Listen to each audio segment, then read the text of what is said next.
The galaxy had a way of deciding what mattered and what did not. It had been doing this for thousands of years, long before humans ever looked up at the stars and wondered if something was looking back. The strong planets kept their seats at the table. The weak ones became footnotes in someone else's history. That was simply how things worked. Nobody wrote that rule down anywhere. Nobody needed to. Every civilization that survived long enough figured it out on its own. The Galactic Concord was the closest thing the known galaxy had to a government. It was made up of 47 spacefaring civilizations, each one with its own history, its own fleet, its own agenda.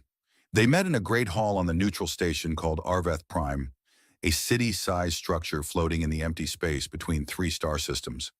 The hall was enormous. The seats went up in wide rings, like an amphitheater built for giants. Delegates from dozens of worlds sat in those seats, wearing their colors, breathing their filtered air, watching each other with the particular kind of patience that comes from knowing that every word spoken in that room could mean war or trade or silence for 100 years. Earth had been given a seat at the outer ring, the provisional ring, the ring where new members sat until the Concord decided they were worth something more permanent. It was not an insult exactly. It was just the way things were arranged. Old members sat close to the center. New ones sat at the edge and watched and learned. Humanity had been a provisional member for 6 years, long enough to know the rules, not long enough to change them. Ambassador Yara Osei represented Earth at the Concord. She was a tall woman with short gray hair and eyes that rarely showed what she was thinking. She had spent 30 years in diplomacy before this posting, and she had learned the most important skill in that work: how to sit still and listen while someone was doing something that they thought you didn't understand. She was very good at that. On the morning that would later be called the turning point, she sat in her seat in the outer ring and watched the Voreth delegation walk to the floor. The Voreth were reptilian. They stood on 2 legs, but their bodies were wide and low, their necks thick, their eyes set wide apart on angular heads. Oh, they moved with a kind of deliberate heaviness, like each step was a small statement of intent. They came from the Vorath Dominion, a stretch of space covering 11 systems in the galactic east, built entirely through conquest. They had absorbed 4 civilizations in the last 2 centuries. 2 of those civilizations no longer existed in any meaningful form. High Marshal Ketsara did not attend the Concord meetings himself. He sent his ambassador, a Vorath named Drex, who was polished enough to say terrible things in very clean language. Drex was good at his work. He wore formal Dominion colors, deep black with gold markings along the collar, and he spoke in the measured tones of someone who had already decided how the conversation would end. Drex stood at the center floor and requested a formal review of Earth's membership classification. The room shifted, not visibly, not in any way that would show up on a recording, but Yara felt it.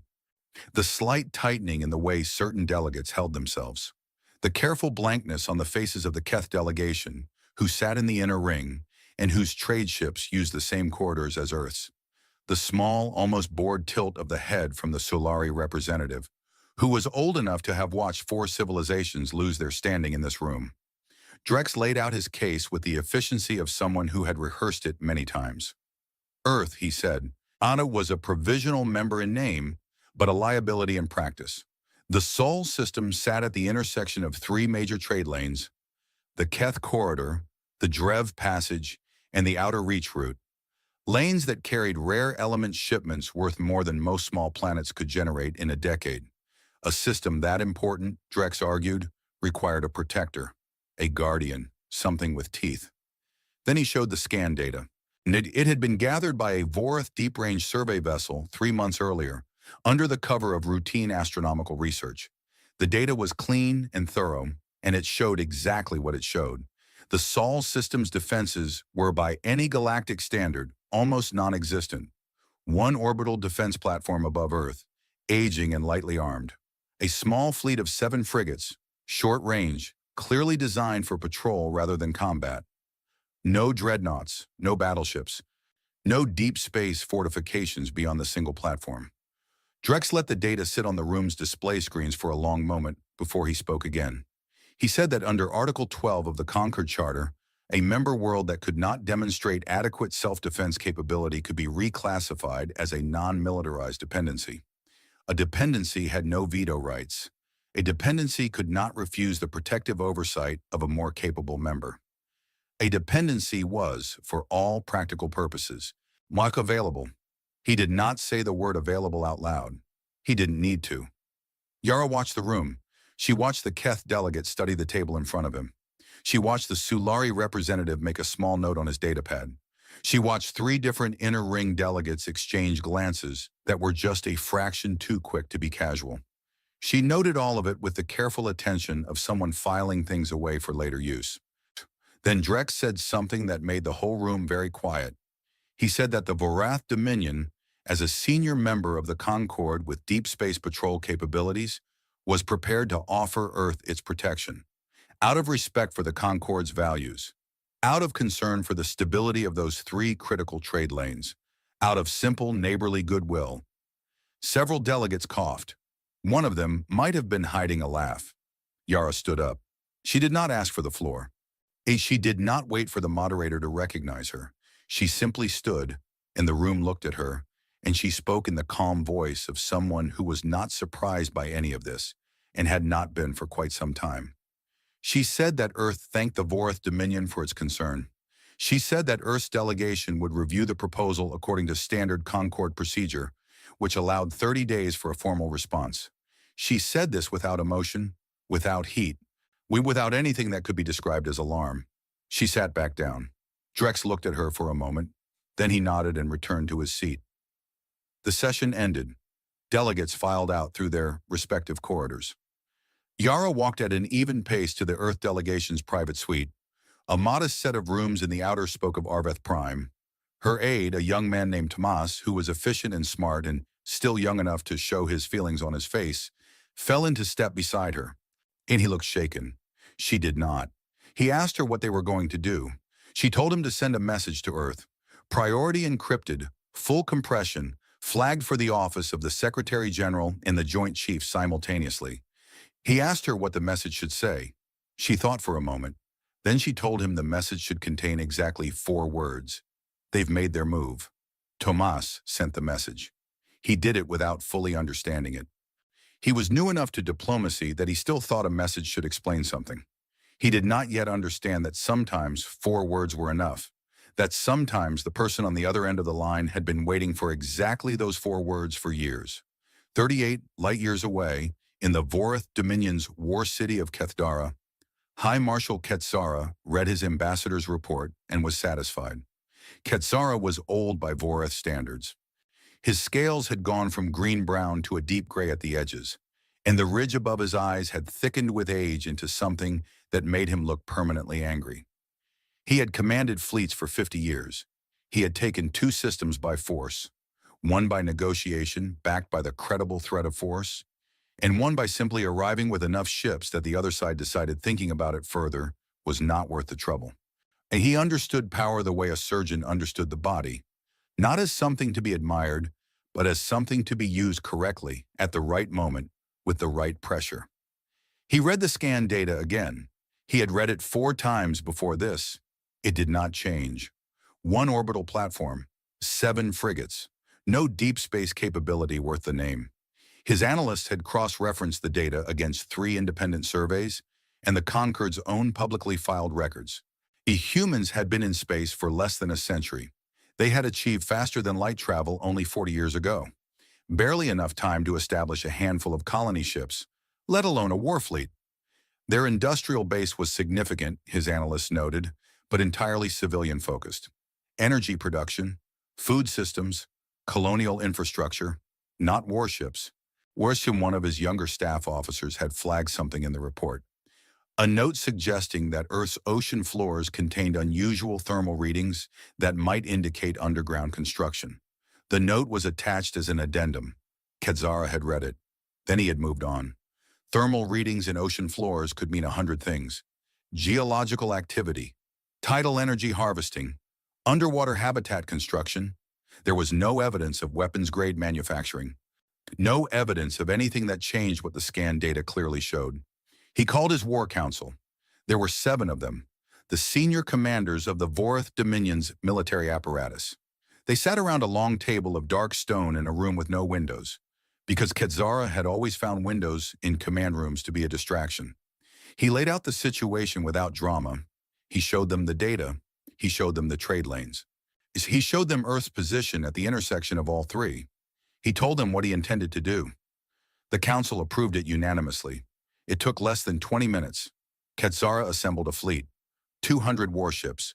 Not everything the Dominion had. That would have been wasteful. 200 was more than enough to handle 7 frigates and 1 old platform. He picked his best captains, not because he expected a real fight, but because sloppy work against a weak opponent was still sloppy work. He had standards. The fleet would travel to Seoul. It would arrive with weapons active. It would transmit a formal demand for Earth's surrender of military oversight. Earth would comply, because Earth had nothing to fight back with, and because humans were, in his experience, rational enough to understand mathematics. 200 warships against 7 frigates was not a battle. It was an announcement. He gave the order to depart in 72 hours. Back on Arveth Prime, things moved the way they always moved in places where many civilizations live close together and nobody fully trusted anyone else. Slowly on the surface, quickly underneath. In the public corridors, the Concord's business continued as normal. Delegates attended committee sessions. Trade agreements were reviewed. 3 minor border disputes were discussed and tabled for further study. On the floor of the main hall, would the Article 12 motion regarding Earth sat in the queue for formal debate, as procedure required. In the private rooms behind closed doors and in the kind of conversations that were never recorded, other things were said. The Keth delegate, a cautious being named Vorev, who had represented his people for 20 years, spoke quietly with 2 other inner ring delegates over a meal. He said nothing directly. He asked questions. And he asked whether anyone had verified Earth's defense data independently. He asked whether the Article 12 motion had the support needed to pass. He asked whether anyone had told the humans informally that the motion was coming, as a courtesy. Both other delegates looked at their food. Vorev understood. He nodded slowly. He said nothing more about it.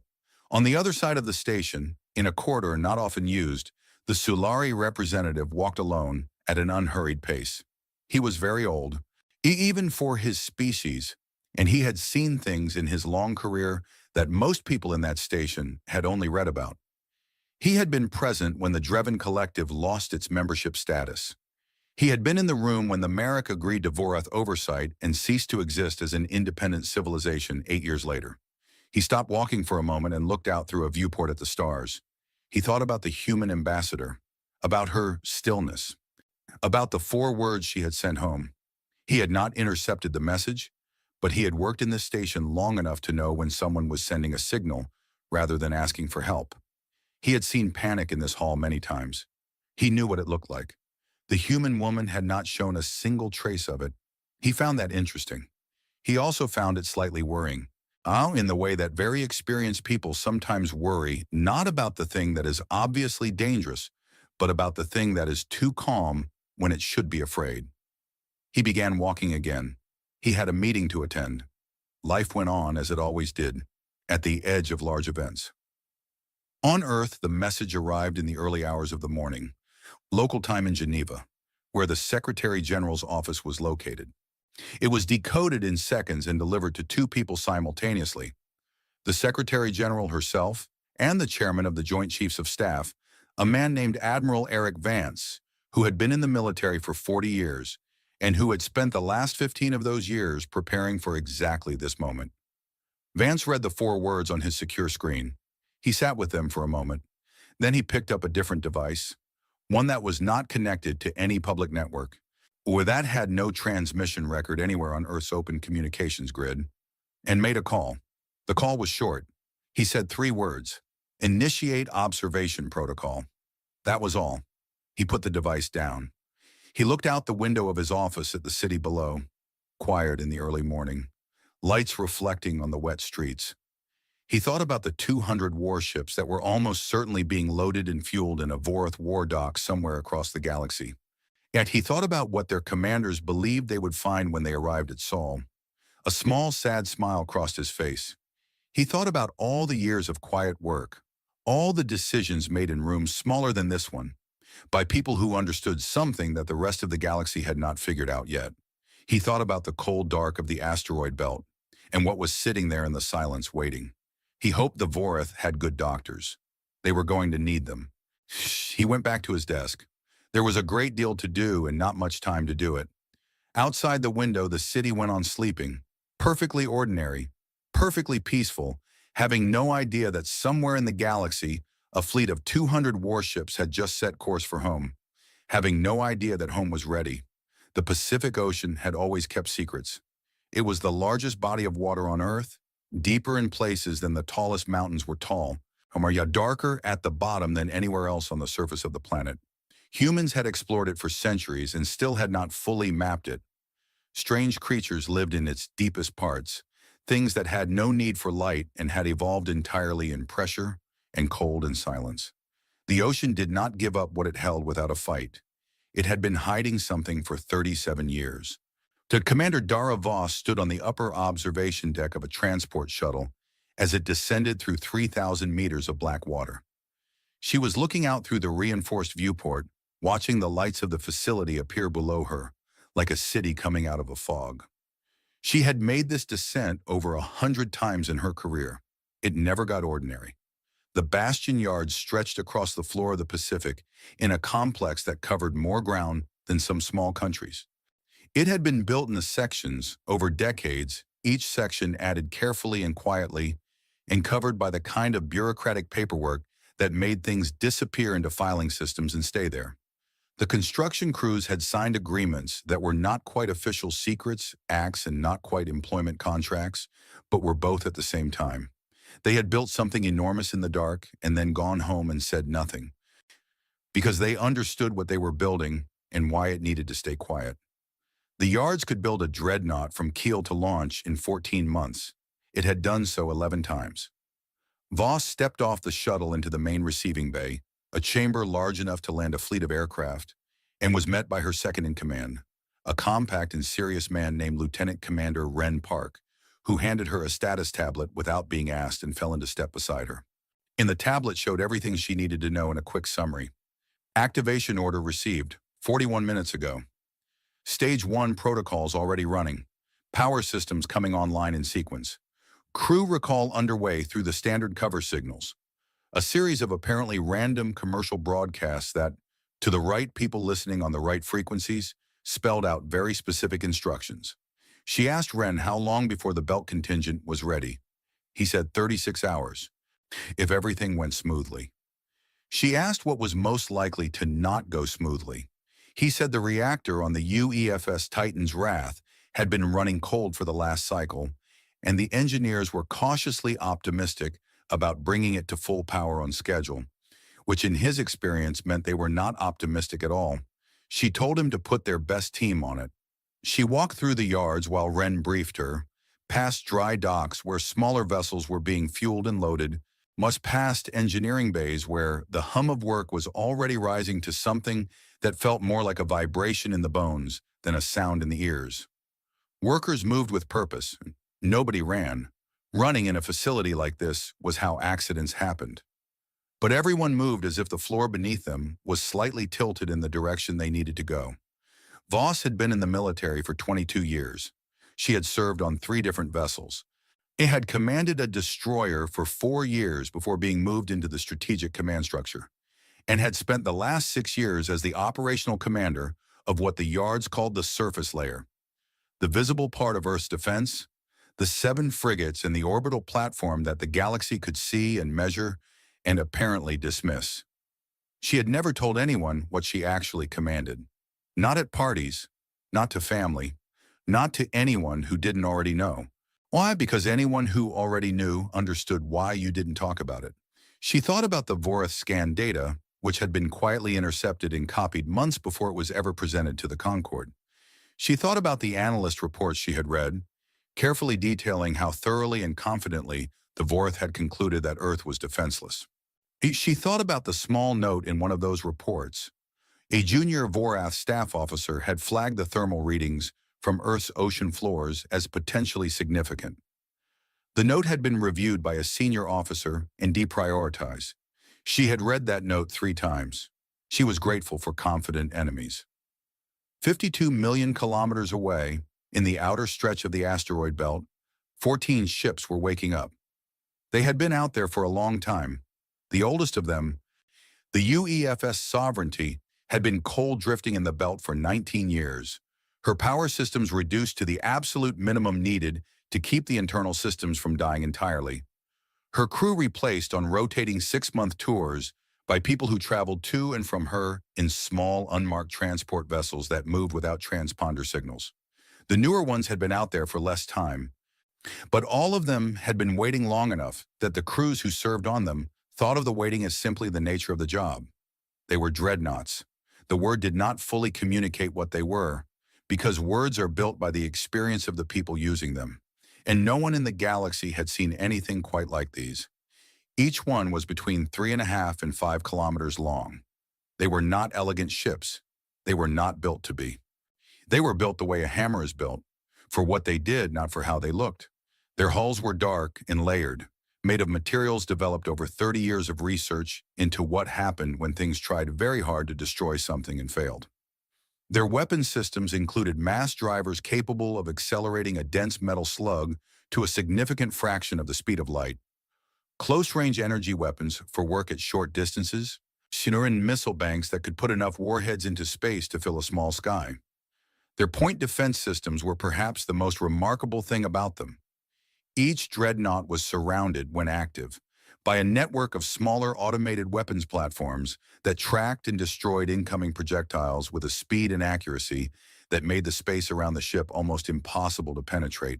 The network was designed and then redesigned and then redesigned again by teams of engineers who had spent their careers thinking about what someone would try to do to one of these ships and then making sure it wouldn't work.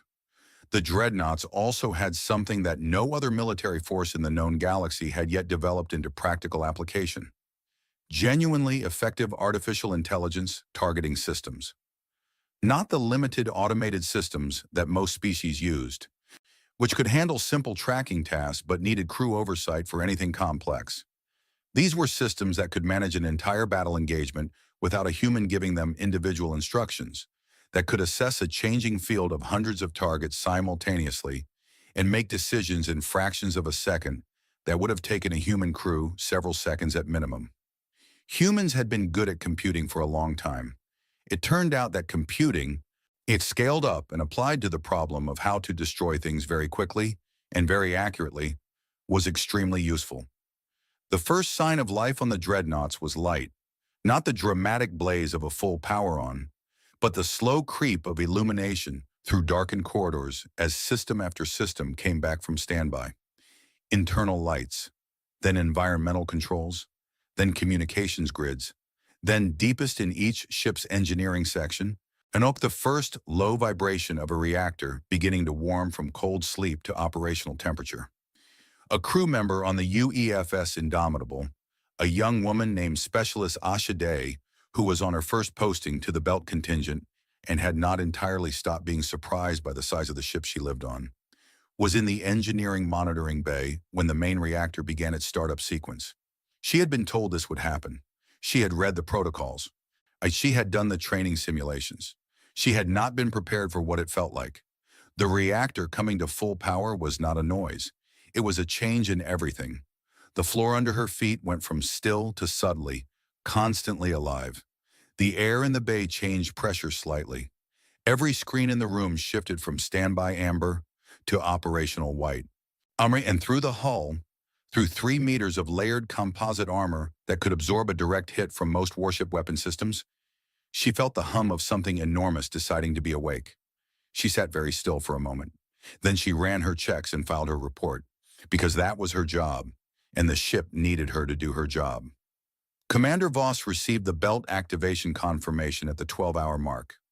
She was in the command center of the Bastion Yards by then, standing in front of the primary tactical display, a 3-dimensional holographic map of the Sol system that covered most of a large room, with each tracked object represented by a small light and a data tag. The asteroid belt on the display looked the same as it always did from outside. a scattered field of rocks and dust and debris, the chaotic remnant of something that had tried to become a planet and never quite managed it. Oh, but when she filtered the display to show the deep ping returns of the yard's own long-range sensors, other things appeared in the belt. 14 things, each one large and geometrically regular, each one now showing the faint but unmistakable power signature of a reactor running warm. They looked like small suns being born in slow motion. Voss stood with her hands clasped behind her back and watched the lights come on. Ren came to stand beside her. He looked at the display. He said nothing for a moment. Then he said that the Vorth were estimated to arrive at the edge of the Sol system in approximately 70 hours. She nodded. He asked her, and there was something in the way he asked, something quieter than his usual professional tone, whether she thought this was really going to work. Not the battle exactly, the whole thing, the plan that had been running for 37 years, that had been built by dozens of people who mostly hadn't lived to see it come to this point. She thought about the question seriously. She did not dismiss it. Ren was not asking out of doubt. He had none. She knew that about him. But out of the kind of honest wonder that comes from standing at the edge of something that was supposed to be theoretical and discovering it has become real. She said yes. She said it was going to work because it was designed by people who understood the first and most important thing about fighting from a position of apparent weakness. That the enemy's confidence is your most powerful weapon. The Vorth were coming because they believed the math. 200 against 7. They had calculated the outcome before they ever left their home dock. They were not coming to fight. They were coming to arrive. And when you believe you're arriving rather than fighting, well, you don't bring your best thinking. You bring your paperwork. She looked at the 14 lights in the belt. She said that she wasn't afraid, not even a little. In the dark side of the moon, in the facility called Fort Silence, the lights had been on for hours. Fort Silence was not a dramatic name, but it was an accurate one. The facility had been built into the lunar rock over 20 years, carved out with the same patient secrecy that had produced the bastion yards. And it had earned its name because not a single signal had ever escaped it that was not intended to escape. It was shielded, buried, cold from the outside, undetectable by any scan the galaxy had yet developed. It was the brain of Earth's actual military apparatus, and it had been thinking for a very long time. Admiral Haruto Shen arrived at Fort Silence via a sublunar transit tunnel from the nearside landing facility. He was 61 years old, lean and gray-haired, with the kind of posture that never fully relaxed even in quiet rooms. He had commanded the Belt Contingent for 7 years. Before that, he had been the chief strategic architect of something called the Iron Doctrine. Earth's actual military strategy, developed over decades, known in its complete form to fewer than 200 people alive. He walked into the main command room of Fort Silence and looked at the screens. There were a great many screens. They showed him everything. The Vorth fleet's projected course, updated from the passive sensor network scattered across the outer Sol system. The current status of the 14 Dreadnoughts in the belt. The readiness reports from the bastion yards. The tactical display of the Sol system, with every rock and corridor and calculated firing angle already mapped and modeled again. He took a cup of coffee from the station near the door and stood in front of the main display.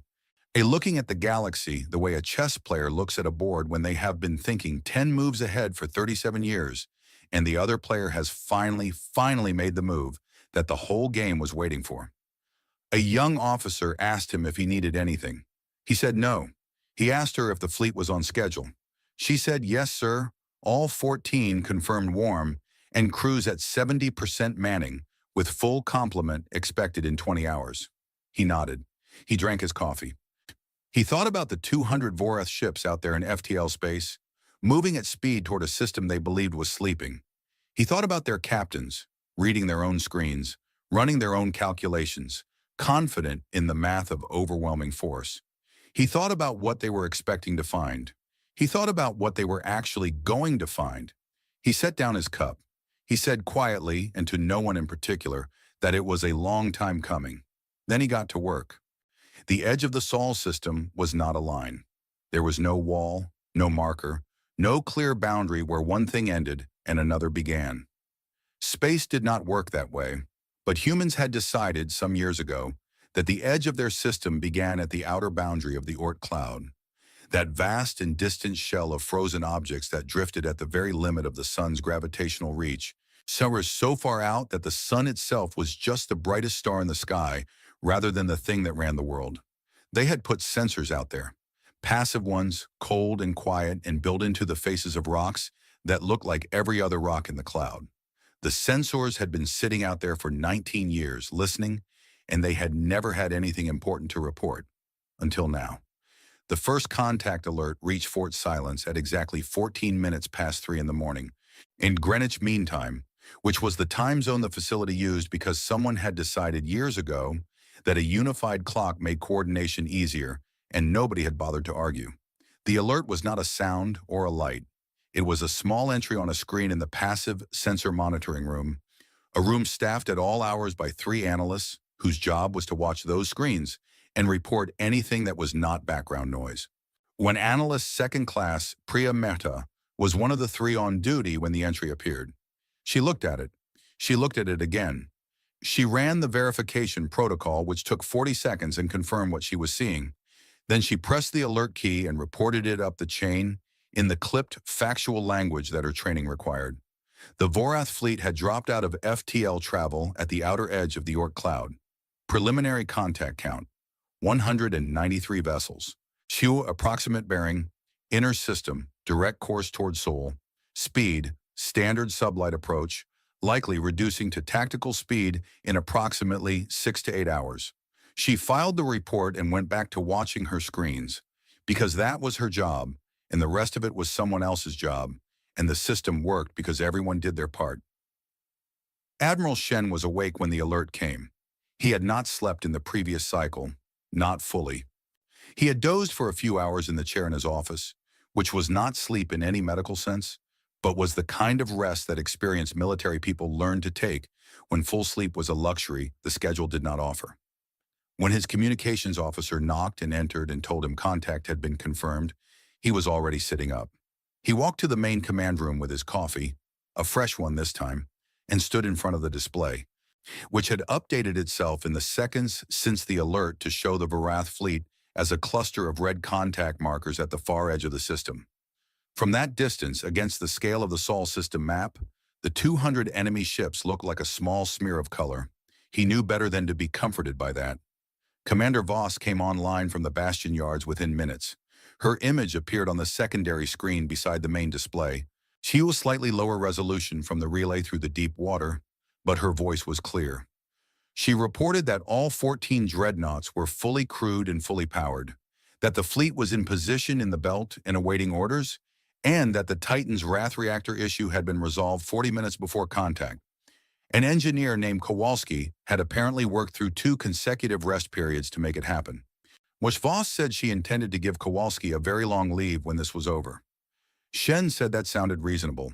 He asked for the full tactical breakdown. The next 2 hours were work.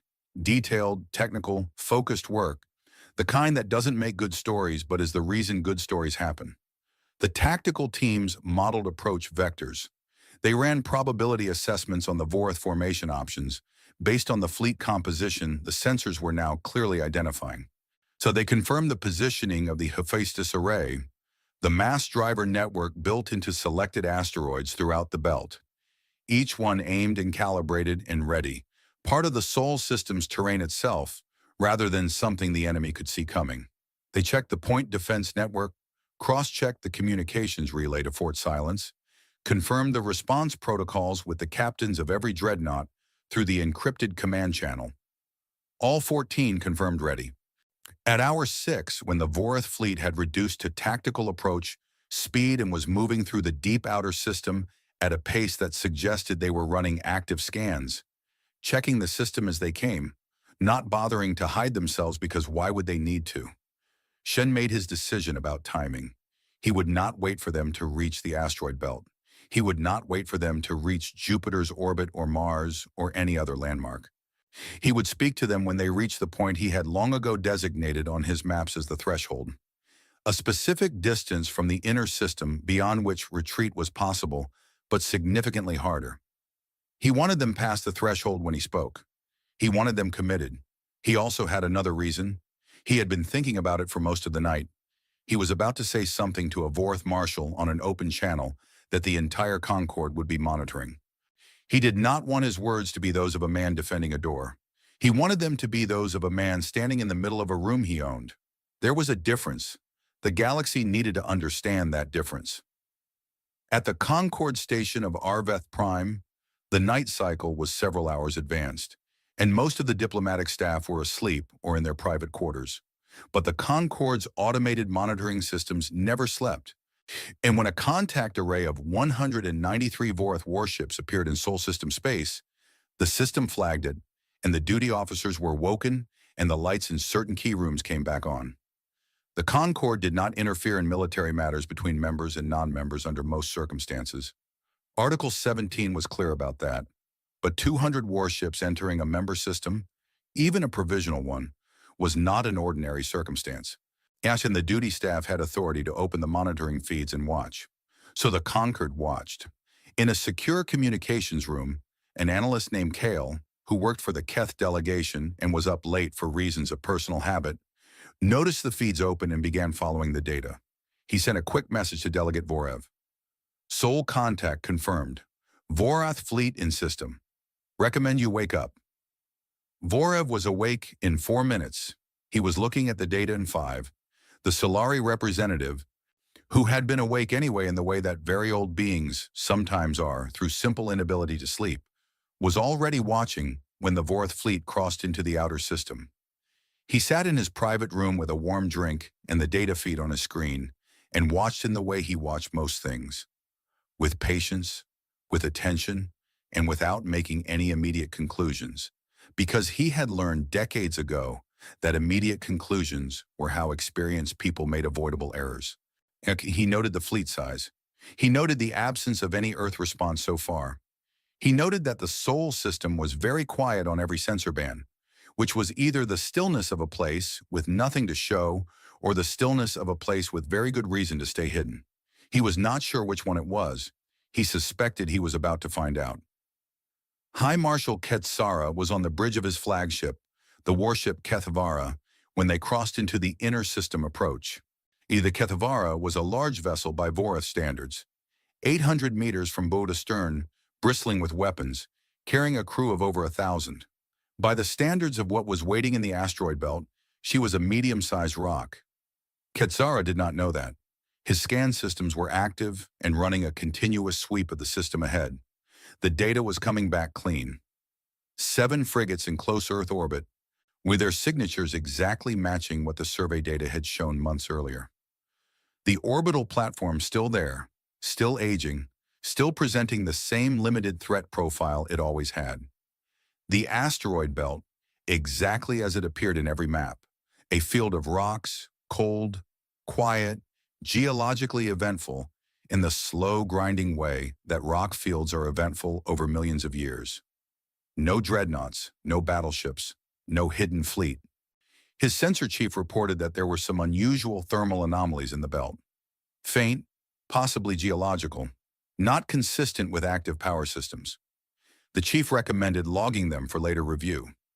Ketsara acknowledged the report and returned to watching the approach. He was thinking about the human ambassador at the Concord.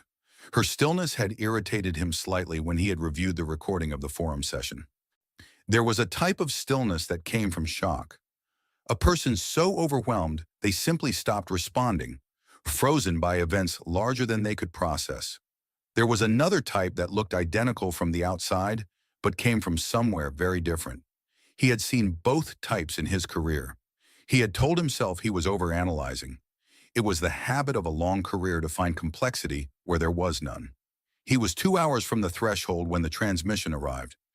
It came on all frequencies: audio, visual, text in 17 different Concord languages, including Voreth Standard, and a mathematical sequence at the beginning that was the Galactic Convention for a signal intended to be understood by any intelligent receiver. It could not be missed. It could not be dismissed. It was designed to be received by every ship in his fleet simultaneously. Ketsara watched it come up on his screen. He watched the image resolve. A man, human, was sitting behind a plain desk. No dramatic backdrop, no visible weapons, no flags or insignia beyond the collar rank markings of a senior officer. Gray hair, calm face, a coffee cup on the desk beside him, which Ketsara noticed and found, in a distant way, bizarre. The man spoke. He said in Voreth standard that was accented but entirely correct, that the fleet was now inside a designated human exclusion zone. Oh, he said that their weapons locks, the active targeting systems on the Voreth ships that had been running since they entered the system, had been detected and logged. He said that the fleet had 1 hour to reverse course and begin withdrawal from the Sol system. He said this calmly, without heat, without visible anger, as if he were delivering scheduling information. He said that failure to withdraw in 1 hour would result in the United Earth Fleet responding with appropriate and overwhelming force. He gave his name as Admiral Haruto Shen, United Earth Fleet. Then the transmission ended. There was a long silence on the bridge of the Kethvara. Ketsara looked at the transmission data. He processed it. He looked at his sensor feeds, still showing 7 frigates, still showing 1 old platform, still showing a belt full of rocks and faint thermal noise. He thought about the phrase appropriate and overwhelming force. He did a quick calculation in his head. 200 warships against whatever Earth had. The math was not complicated. He thought about a man who sat behind a plain desk and gave an ultimatum with a coffee cup next to him. He found it funny in a cold way. It was either the bravest thing he had ever seen or the most deluded. He had spent his whole career operating on the principle that there was no real difference between the two until the shooting started. His communications officer opened a return channel. Ketsara looked directly at the transmission lens. He said in Common Galactic that he had heard Admiral Shen's message. He said that humanity had a single choice available to it. He said the choice slowly and clearly to make sure there was no translation ambiguity. Kneel or burn. Then he closed the channel. On the bridge of the UEFS Indomitable, floating cold and dark in the asteroid belt, with her power systems shielded and her crew at full readiness, Admiral Shen watched the response transmission end. He sat with it for a moment. Across the Sol system, his fleet was watching. All 14 dreadnoughts and their screening vessels, all the crews who had been waiting, some of them for years on rotating posting, some of them newly arrived from Earth and still adjusting to the scale of what they served on. They were all watching the same feed. They had all heard the same thing, kneel or burn. Shen looked at the screen for another second. Then he looked at his communications officer and gave a small nod. She cut the open channel. He said quietly to the room in general, "We have been waiting for someone to say that." He picked up his coffee. He drank it. He set it down. And he said to his tactical officer, "Bring us up. Full power. All ships." And in the asteroid belt, the dreadnoughts stopped being rocks. At Arveth Prime, in a monitoring room that had been filling with staff for the last 2 hours, the feed suddenly went extraordinary. 14 contact signatures appeared in the Sol asteroid belt, each one enormous, each one blazing with the full power output of an active capital ship. They had not been there 1 second before. Now they were. And the room went very quiet. Delegate Vorev stared at the data and stopped breathing for a moment. The Solari representative, watching from his private room, set down his drink. He said to the empty room, in the voice of someone who had just confirmed a very old suspicion, "There it is." Outside, across the whole Concord network, 14 suns had come to life in the dark of the asteroid belt, and the galaxy, for the first time in a very long time, did not know what was going to happen next. War, when it finally arrived after a long wait, did not feel the way most people imagined it would. There was no single dramatic moment where everything changed. There was instead a series of very fast, very specific decisions made by tired people in loud rooms, and then consequences that moved at the speed of physics and could not be taken back. The 14 dreadnoughts of the United Earth Fleet powered up in sequence over the course of 90 seconds. Each one went from cold and dark to fully operational in a bloom of power that the Voreth sensor systems had never seen before, because the Voreth sensor systems had been calibrated to find things they expected to find, and nobody had expected this. On the bridge of the Kethvara, Ketsara's sensor chief turned from his station with an expression that Ketsara had never seen on the man's face in 15 years of service. The chief was not panicked. He was past panic, went into the specific stillness of someone who is looking at data that does not fit any model in their training. He said there were active contacts in the belt, 14 of them, capital class. Katsara said nothing for a moment. He looked at the contacts himself. He looked at their size. He looked at the power signatures, which were not simply large. They were extraordinary reactor outputs that matched nothing in the Concord's shared database of known vessel classes.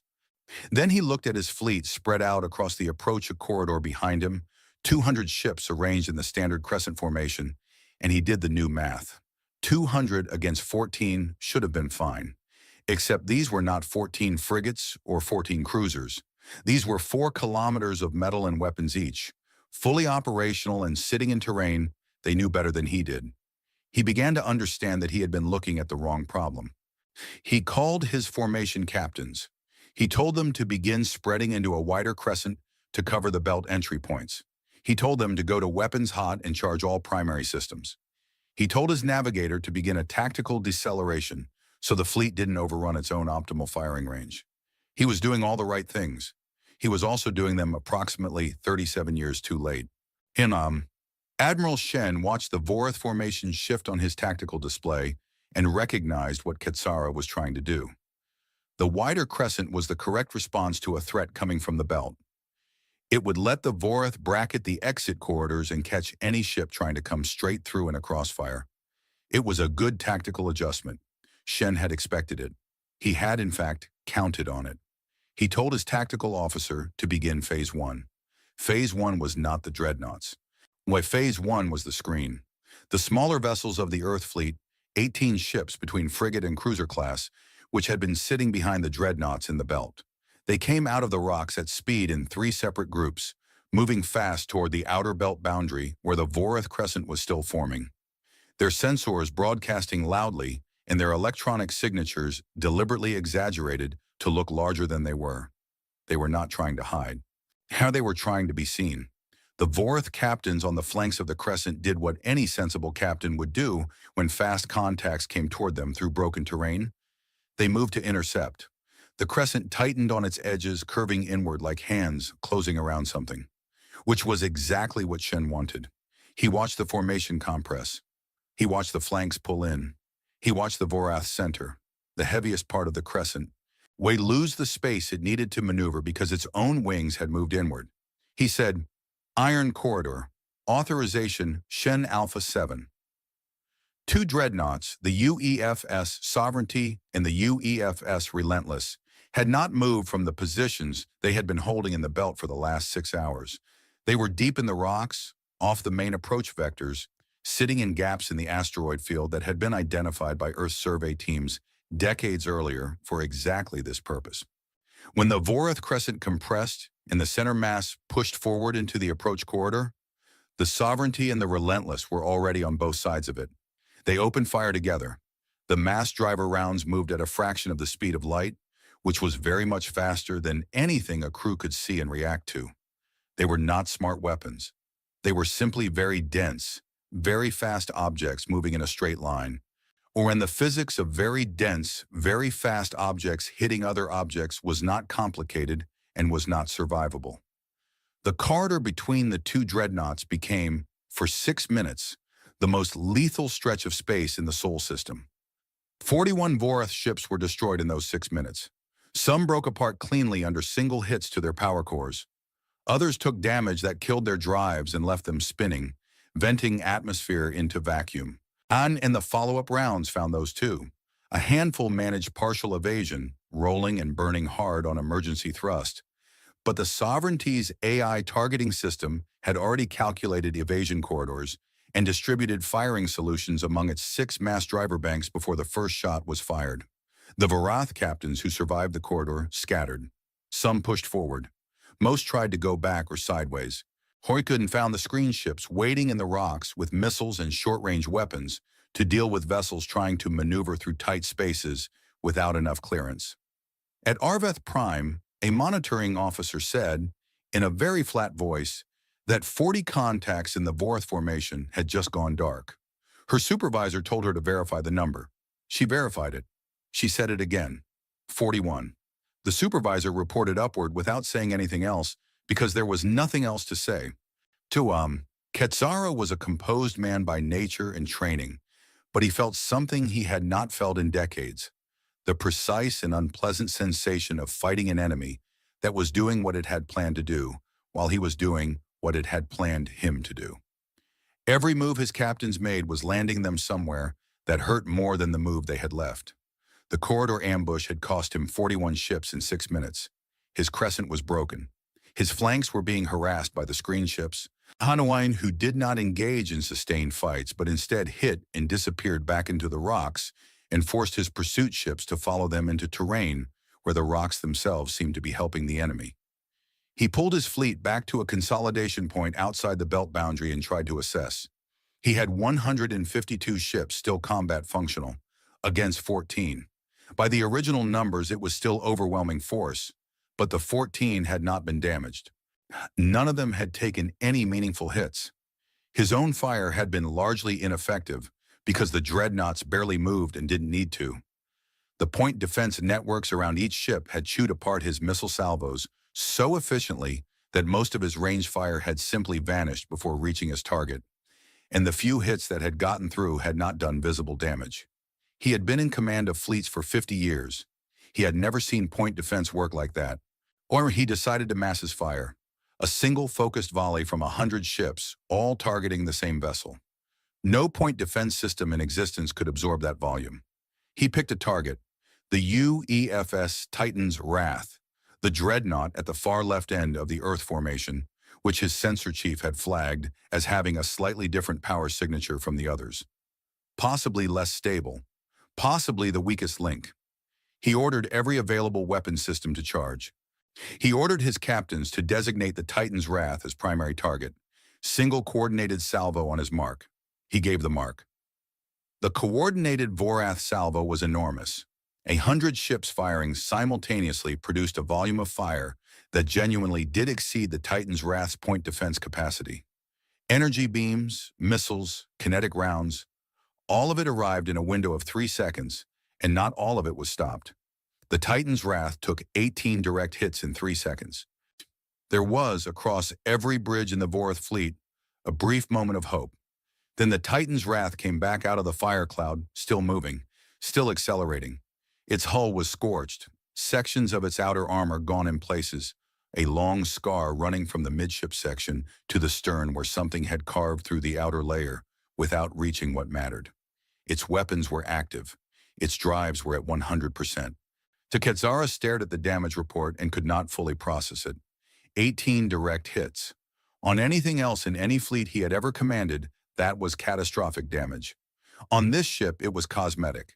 Commander Voss, aboard the Titan's Wrath, had been thrown against her console restraints by the impacts, and was now bleeding from a cut above her eyebrow, where something small and metal had clipped her when a secondary panel shorted. She did not notice the blood for several minutes because she was too busy watching her tactical screens, and because the thing she was watching was too interesting to be interrupted by a cut. Quetzara was massing his fleet on the Titan's Wrath, pulling his ships toward her, bringing the whole remaining force to bear on one target, which meant he was pulling them away from their spread positions and compressing them toward her location. She said to her comms officer, "Get me the Admiral." Shen came online immediately. She told him Quetzara was compressing toward her. She gave the coordinates. She said the window was about 4 minutes before they spread again. Shen said he saw it. He said, "Hephaestus." The Hephaestus array had taken 11 years to build and had never been fired in combat before. It was not a weapon technically. It was an engineering project, a network of mass driver systems built into 43 specific asteroids throughout the belt, when each one positioned and aimed over years of careful work and recalibrated regularly by the teams that quietly maintained them. The asteroids looked like asteroids from the outside. They were asteroids on the outside. But inside each one, buried in the rock, was a machine that could accelerate a very large payload to very high speeds and send it along a very precise vector. 43 mass drivers, firing simultaneously, all targeted on the same coordinates. The Vorath fleet was compressed toward the Titan's Wrath's position, clustered more tightly than any fleet should cluster in combat, because Quetzara had been thinking about how to break one ship, not about the geometry of 43 firing solutions. The Hephaestus array fired once. Later in the mission recordings, the event was logged as lasting approximately 4 seconds from first impact to last. The compressed Vorith formation occupied a volume of space that 4 seconds was enough to fill thoroughly. 47 ships were destroyed. 11 more were left non-functional, tumbling on altered courses with no power and no response. Of 152 ships that had been at the consolidation point, 62 remained. Quetzara had not been killed. His flagship had been at the edge of the formation, far enough from the compression that it had only been hit by debris and the edges of the barrage. His senior staff were alive. His ship was damaged but mobile. He sat in his command chair in a room where 3 of the screens had gone dark from power rerouting and a fire suppression cloud was still clearing from the engineering section. And he looked at what was left of his fleet. He thought about Earth's ambassador at the Concord, her stillness, her 4 words. He understood now what kind of stillness it had been. He understood it the way you understand something after the fact, when there is no practical use left for understanding. He had walked 200 ships into the middle of something that had been built specifically to receive him. Every move he had made had been a move they had planned for. The terrain was theirs. The timing was theirs. The weapons were beyond anything he had been told existed. In the fleet that he had been assured did not exist, had been sitting in the rocks for decades, waiting in the dark for exactly this. He opened a channel to his surviving captains. He gave one order: full withdrawal, all ships, maximum speed. He did not dress it up. He did not call it a tactical reposition or a strategic reallocation of forces. He called it what it was. He watched his 62 remaining ships burn hard away from the belt, away from the inner system, moving in the ragged way that surviving fleets move when they are no longer organized but simply running. Behind them, the 14 Dreadnoughts did not pursue. They did not need to.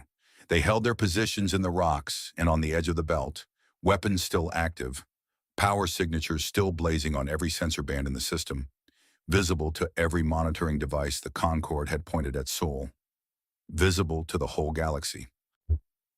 Specialist Asha Day was still in the engineering monitoring bay of the UEFS Indomitable.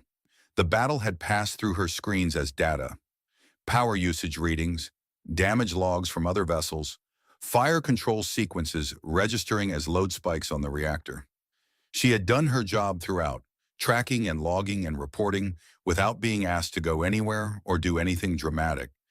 When the withdrawal order registered on the fleet-wide tactical feed, not an Earth order, but the Vorath one, readable because their communication encryption had been broken 14 months ago by a team at Fort Silence, and nobody had told them. She watched 62 red contact markers begin moving away from Sol at speed. She looked at the display for a long moment. Then she leaned back in her chair and breathed out, very slowly, in the breath of someone who has been holding tension in their body for many hours without fully knowing it. One of the other engineers across the bay, a man twice her age who had served in the belt contingent for 3 postings and had a reputation for never showing emotion, was looking at the same feed. He said, without turning around, "That's that then." She said, "Yes." He nodded. Then he went back to his readings, sure, because the reactor still needed watching and the ship still needed its crew to do their jobs. And the world kept moving even when something enormous happened inside it. Outside, in the cold and the dark of the asteroid belt, 14 ships that the galaxy had not known existed sat in the wreckage of the confidence of an empire and waited to be told what came next. 3 weeks after the Battle of Sol, the Galactic Concord convened an emergency session that every delegate in the station's history agreed was the most attended, most tense, and most consequential meeting the body had ever held. The outer ring was full. The inner ring was full.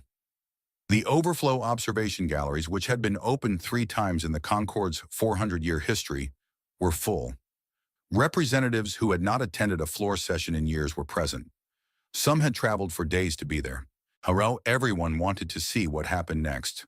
The first order of business was the Vorith Dominion. What remained of Quetzara's fleet had limped back to Vorith space over the course of 10 days, arriving in scattered groups, the larger ships towing the damaged ones that could not manage full-drive power on their own.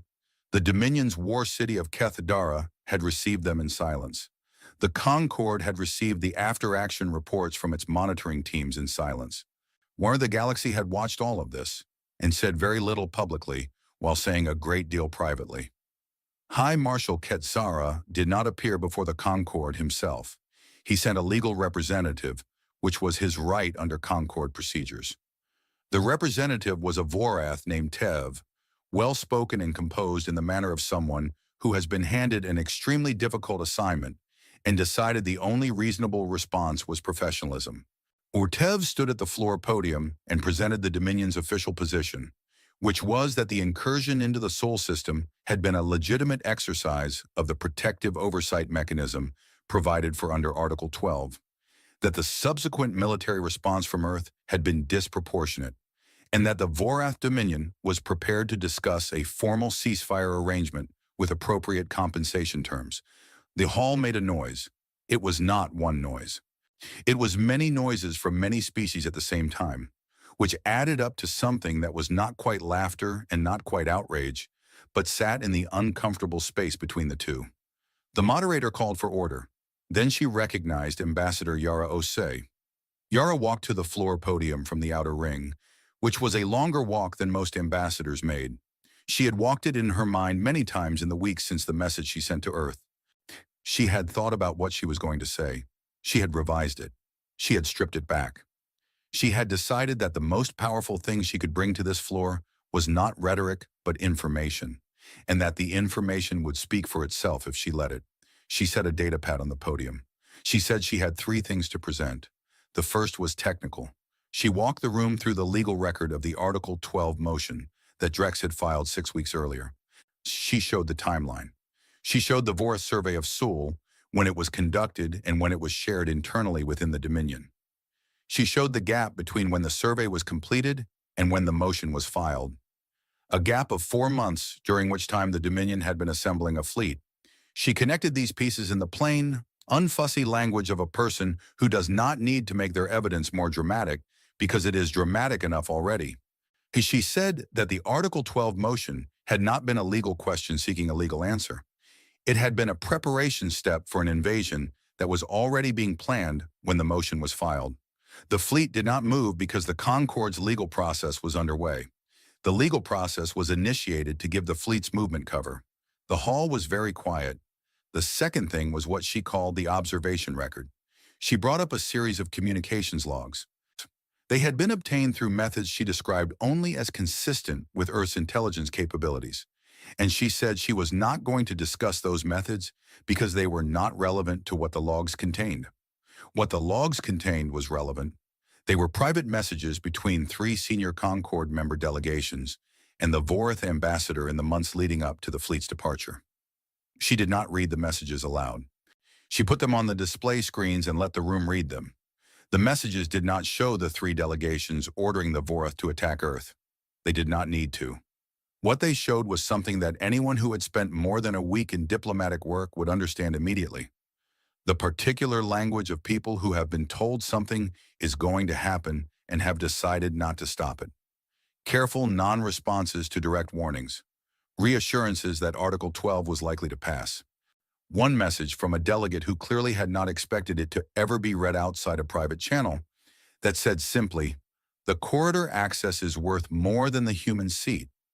She named the 3 delegations. She named the individuals who had sent the messages. The hall did not go quiet this time.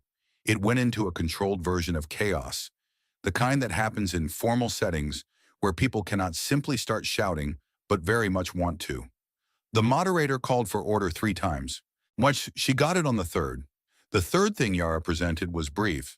She said that Earth had concealed its military capacity since the day it joined the Concord as a provisional member. She said this was entirely legal, and it was, because the Concord required member worlds to disclose military assets only upon request of the Security Directorate, and no such request had ever been made regarding Earth, because no one had considered Earth worth asking. Why she said that Earth had made this choice deliberately, openly documented in the classified records of its own government, and that the reason was simple. Earth had wanted to know who its friends were before it let anyone know what it had. She paused. The hall was very still. She said that it now knew. She picked up her data pad and walked back to the outer ring. What followed was not a quick process. Nothing in the Concord was quick. There were procedural motions and counter-motions, morning requests for investigation, demands for the communications logs to be verified by independent analysts, heated exchanges between delegations on the floor, and louder ones in the corridors outside. 3 delegations filed formal protests. 2 of them were the delegations named in Yara's communications record, which did not improve their credibility. The Varath representative Tev, to his credit, made no attempt to argue that the logs were fabricated. He had been given the logs before the session, and he had assessed them for what they were. Genuine. He sat in his seat and made no further motions. There was nothing further to make. The investigation into the 3 named delegations was authorized within the week. The findings, delivered 6 weeks later, confirmed what Yara's logs had shown.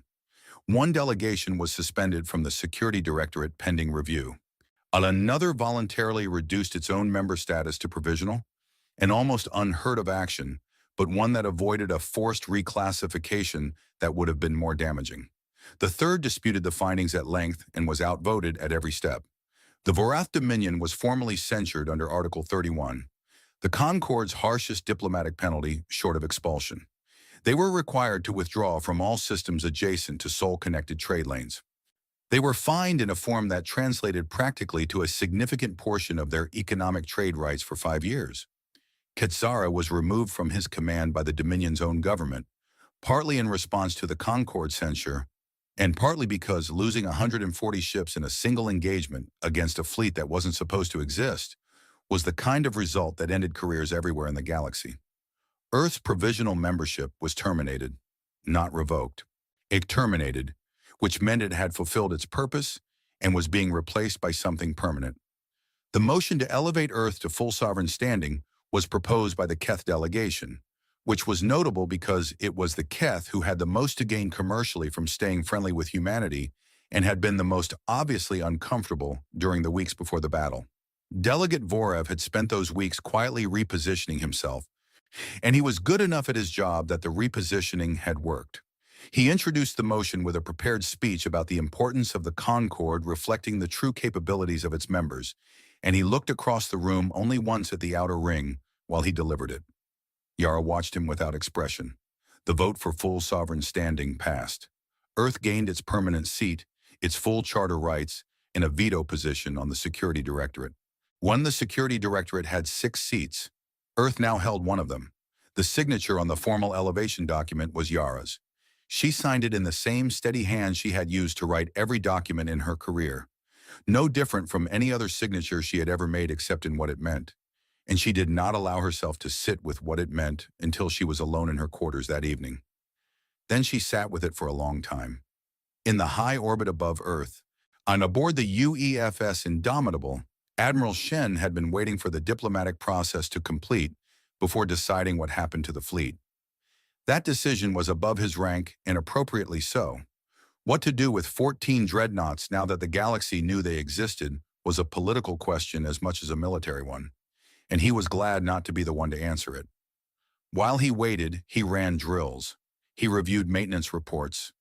He walked the corridors of the Indomitable the way he sometimes did when he needed to think, because the ship was large enough that a walk could last a long time, and long walks were good for thinking.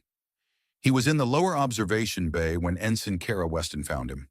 She was 23 years old and had been on the Indomitable for 8 months, fresh out of the officer program, but still at the stage of her career where she was collecting experiences and putting them away carefully because she understood they were going to mean more later than she could currently appreciate.